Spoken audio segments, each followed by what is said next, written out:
मैंने कंपेयर किया था कि पिछले साल के नवंबर महीने में करीब 2300 रुपया आया था मेरा, इस बार 650 रुपये का ही बिल। जी, घर बैठे ही सब कुछ मेरा हो गया, हमको कहीं दौड़ने की ज़रूरत नहीं पड़ी। कि मेरा थोड़ा बचने लगा तो मैं अपने पीएफ में थोड़ा पैसा बढ़ा दिया। अच्छा, इस महीने से 2-2.5 हज़ार रुपया और मैं उसमें बढ़ा दिया। 1 किलोवाट की बिजली जो बनती है सर, उससे जो प्रदूषण होता है उसको कम करने के लिए 46 पेड़ लगते हैं जी। तो आपने 3 किलोवाट के जो सिस्टम लगाए हैं, तो आप 46 से मल्टीप्लाई करेंगे तो 138 हो जाता है 3 किलोवाट का।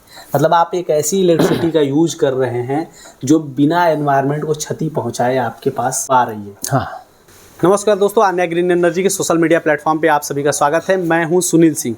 आज हम मौजूद हैं वाराणसी के हैदराबाद गेट के पीछे साइड में कॉलोनी है, और यहाँ पर हम लोग आए हुए हैं दिनेश चौधरी जी के यहाँ।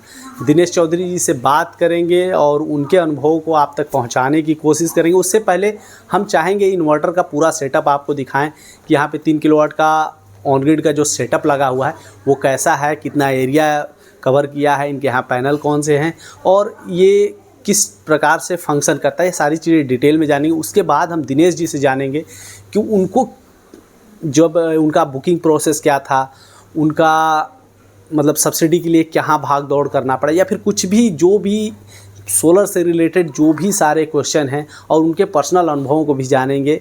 तो ये वीडियो आपके लिए बहुत ही इंपॉर्टेंट होने वाली है, इसलिए इस वीडियो के लास्ट तक बने रहिएगा।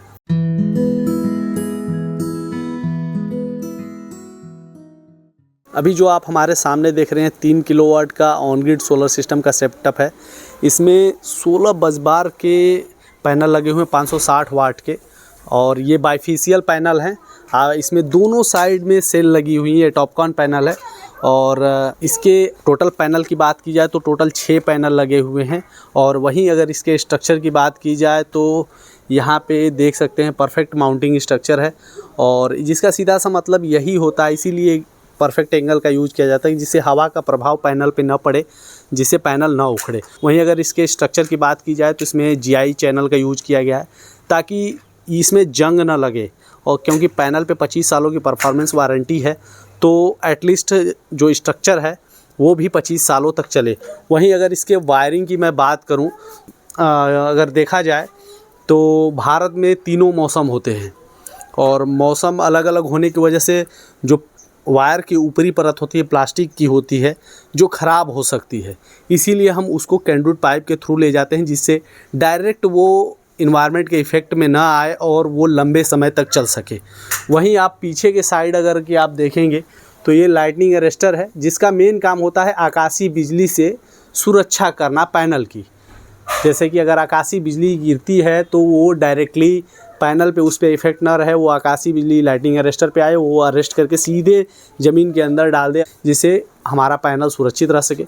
बहुत सी कंपनियां क्या करती हैं, लाइटिंग अरेस्टर को स्ट्रक्चर में ही जोड़ देती हैं जिससे काफ़ी असुरक्षा होती है। अगर स्ट्रक्चर में है तो फिर वो स्ट्रक्चर में भी करंट फ्लो कर सकता है जिससे आपको आपके घर में किसी व्यक्ति को भी क्षति पहुंचा सकता है। पैनल को पहुंचाए वो अलग चीज़ है, लेकिन आप अगर कि आपके घर में किसी व्यक्ति को अगर कि नुकसान होता है उससे, तो वो कभी वापस नहीं होने वाला है।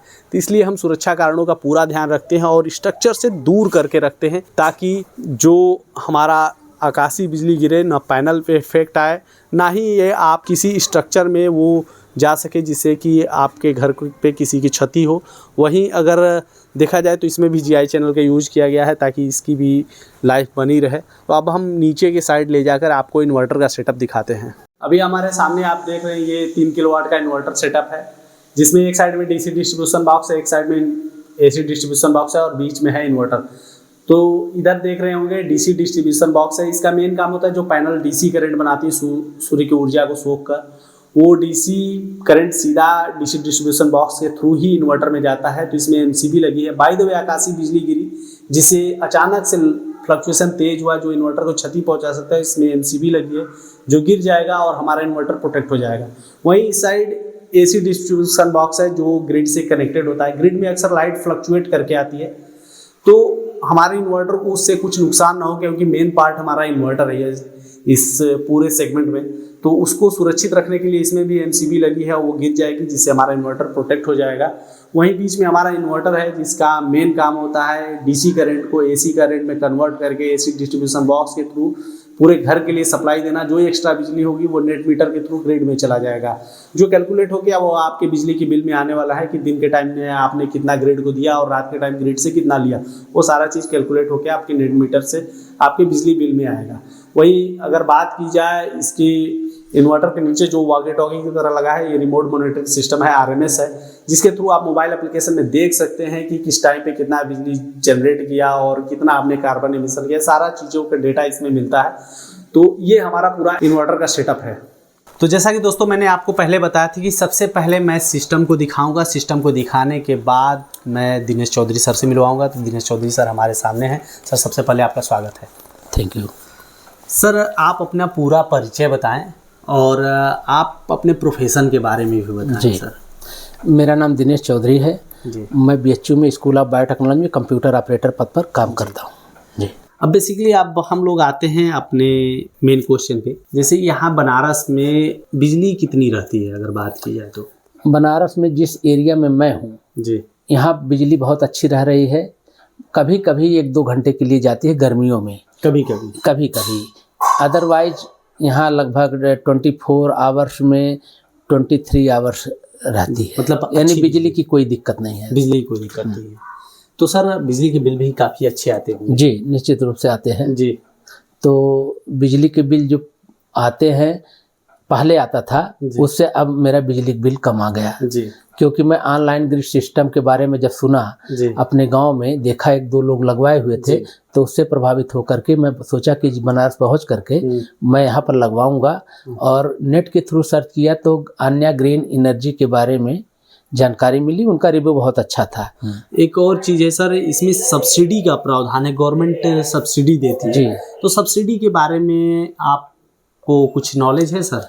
बिल्कुल नॉलेज है। हमारा जब सिस्टम लग गया उसके बाद एक एग्रीमेंट का कागज़ आया था जी। मैं वो एग्रीमेंट कागज़ पर साइन, सिग्नेचर, जो भी उनके टर्म्स एंड कंडीशन थे, पढ़ने के बाद साइन किया। साइन करने के बाद जो है करीब 20 दिन के बाद मेरा पहली किस्त जी। जो कि 78,000 है सेंट्रल गवर्नमेंट की तरफ से मेरे अकाउंट में क्रेडिट हो गया। अभी जैसे कि अगर बात की जाए तो अभी के टाइम पे आपके बिजली बिल कितने आते हैं?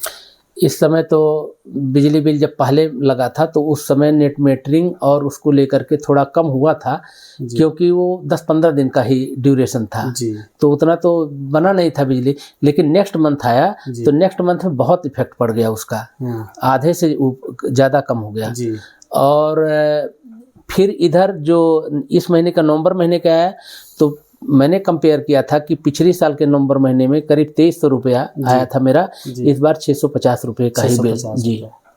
तो अभी के टाइम पे अगर देखा जाए तो आपने एक अलग अलग तरीके से अपने बचत करने की प्रयास की, और एक और चीज़ है सर, सब्सिडी आपकी आ गई है जी, और आपके बिजली के बिल भी बच के आ रहे हैं, साथ साथ आप गैस का भी कम उपयोग करेंगे। बिल्कुल बिल्कुल। तो कहीं ना कहीं देखा जाए तो तीनों साइड से आपके पैसे बच रहे हैं। निश्चित रूप से। तो उन पैसों को कहीं सर आप उपयोग करना चाह रहे होंगे कि हाँ कहीं मैं ऐसे जगह इन्वेस्ट करूँ कि जैसे बच्चों के एजुकेशन हो गया, या फिर बहुत सी महिलाएं होती है अपने ज्वेलरी पे भी खर्च नहीं नहीं, ऐसा मेरे यहाँ कुछ भी नहीं है। बच्चे का खुद इतना फीस वगैरह है जी कि मेरा थोड़ा सा बचने लगा तो मैं अपने PF में थोड़ा पैसा बढ़ा दिया। अच्छा। इस महीने से हाँ। 2-2.5 हज़ार रुपया और मैं उसमें बढ़ा दिया, क्योंकि मेरा सारा कुछ कैलकुलेटेड है कि कितना बिजली पर जाना है, कितना क्या खर्चा होना है। हाँ। तो मैं गुणा गणित करने के बाद जो है हाँ। वो 2-2.5 हज़ार रुपया जो मेरा इधर बच रहा है जी। मैं PF में अपने एक्स्ट्रा कटवाना शुरू कर दिया। हाँ, कि PF कटेगा तो जो बच रहा है उसको जब मैं रिटायर्ड होऊंगा तो मेरे पास एक अच्छी रकम मिलेगी जिसका मैं कहीं ना कहीं हाँ जो भी है जो उधर खर्च से बचा उसको मैंने PF में डाल दिया जी। और कुछ मैं अगर की बात करूँगा इन्वायरमेंटल साइड की, जिसके बारे में हम लोगों को अक्सर जानकारी देते रहते हैं जी। जैसे अगर कि पेड़ लगाने हो अगर आपके छत पे तो पॉसिबल है? नहीं, ये तो पॉसिबल नहीं। लेकिन मैं कहूँ कि आपने 3 किलोवाट के जो ऑन ग्रिड सोलर सिस्टम का सेटअप लगाया है तो आपने 138 पेड़ लगाए। निश्चित रूप से। ये अक्सर लोगों का सवाल रहता है कि क्यों, कैसे होगा? तो मैं उसमें बताता हूँ कि जैसे 1 किलोवाट की बिजली जो बनती है सर, उससे जो प्रदूषण होता है उसको कम करने के लिए 46 पेड़ लगते हैं। तो आपने 3 किलोवाट के जो सिस्टम लगाए हैं तो आप 46 से मल्टीप्लाई करेंगे तो 138 हो जाता है 3 किलोवाट का। मतलब आप एक ऐसी इलेक्ट्रिसिटी का यूज कर रहे हैं जो बिना एनवायरनमेंट को क्षति पहुंचाए आपके पास मतलब आ रही है। हाँ। पहले के टाइम में आप यूज करते थे, आप बहुत से लोगों को नॉलेज में नहीं था, क्योंकि इन्वायरमेंट साइड को उतना हम लोग नहीं सोच पाते हैं, या फिर ये लगता है कि हम अपना लाइफ को कैसे कंप्रेस करें। तो जी। वैज्ञानिकों ने इसका अल्टरनेटिव सोलर और विंड एनर्जी को लाया है। जैसे कि अगर कि 1 यूनिट बिजली हम खर्च करते हैं तो आधा किलो कोयला जलता है, तो जी। आधा किलो कोयले से बहुत ज़्यादा कार्बन डाइऑक्साइड बने, जो हमारे अभी भारत में सबसे बड़ा सोलर पावर प्लांट बैठा है राजस्थान में। अच्छा। दुनिया का सबसे बड़ा। मतलब भारत सोलर सेक्टर में बहुत ही अग्रणी होता जा रहा है, आगे जाता जा रहा है। जी, जी। और हमारा बनारस भी पीछे नहीं है सर, बनारस भी बहुत ज्यादा सोलर, आप देख रहे होंगे बाइक लेके निकलते होंगे जी, कार जी। में, तो लगभग हर तीसरे चौथे छत पे आपको सोलर दिख ही रहा जी, है। जी दिख रहा है। तो हम लोग भी उसमें, आप भी एक अच्छे भागीदार हैं उसमें। जी, जी। अभी आपको कैसा महसूस हो रहा है? हमको बहुत अच्छा लग रहा है और मैं तो चाहता हूँ कि सबको ये सिस्टम लगवाना चाहिए, बहुत अच्छी चीज़ है ये। जी। तो दोस्तों अभी थे हमारे साथ दिनेश सर, जिनका 3 किलोवाट का ऑन ग्रिड सोलर सिस्टम का सेटअप लगा हुआ है, और हम लोगों से बातचीत हुई और हम लोगों ने एक अच्छी जानकारियां, जो सर के पास कुछ नॉलेज था, कुछ हमारे पास था, जो हम आपको प्रोवाइड कराए। ऐसे ही जानकारियों के लिए और हमें प्रमोट करने के लिए वीडियो को लाइक करें और चैनल को सब्सक्राइब करें। और अगर आपके भी कोई सुझाव हो जो इन्वायरमेंट से रिलेटेड हो, सोलर एनर्जी से रिलेटेड हो, या भी किसी भी सेक्टर के जो आपके पर्सनल इनकम से रिलेटेड हो, तो ये सवाल आप कमेंट बॉक्स में कर सकते हैं। हम उस पर भी वीडियो बना के आपको देंगे और किसी अनुभवी पर्सन से उस पर आपको जानकारी देने का प्रयास करेंगे। इसलिए ये भी वीडियो के माध्यम से आप अपने आस पड़ोस के लोगों को भी जानकारी दे सकते हैं दोस्तों। तो इस वीडियो को शेयर करें ताकि आपके आस पड़ोस के लोग भी जागरूक हो सकें और लोगों को अधिक से अधिक जानकारी मिल सके। धन्यवाद। गर्मी में बिजली के बढ़ते बिल ने आपको भी कर दिया है परेशान? तो प्रधानमंत्री मुफ्त सूर्य घर बिजली योजना के तहत आप भी अपने घर पर ऑन ग्रिड सोलर सिस्टम लगवाकर अपने बिजली के बिल को 80% तक कम कर सकते हैं, और साथ में केंद्र और राज्य सरकार की तरफ से मिल रही 1,08,000 रुपए तक की सब्सिडी का लाभ भी उठा सकते हैं। कृपया ध्यान दें, ऑन ग्रिड सोलर सिस्टम शहरों के लिए अर्थात उन जगहों के लिए उपयुक्त है जहां बिजली 22 से 24 घंटे रहती हो। तो जल्दी करें, अपने बिजली के बिल को 80% तक कम करें और सब्सिडी का लाभ उठाएं। हमारे पास आसान किस्तों में भी ऑन ग्रिड सोलर सिस्टम उपलब्ध है। हमारे सोलर एक्सपर्ट से बात करने के लिए 8448440775 पर संपर्क करें। आन्या ग्रीन एनर्जी, एक कदम रोशनी की ओर।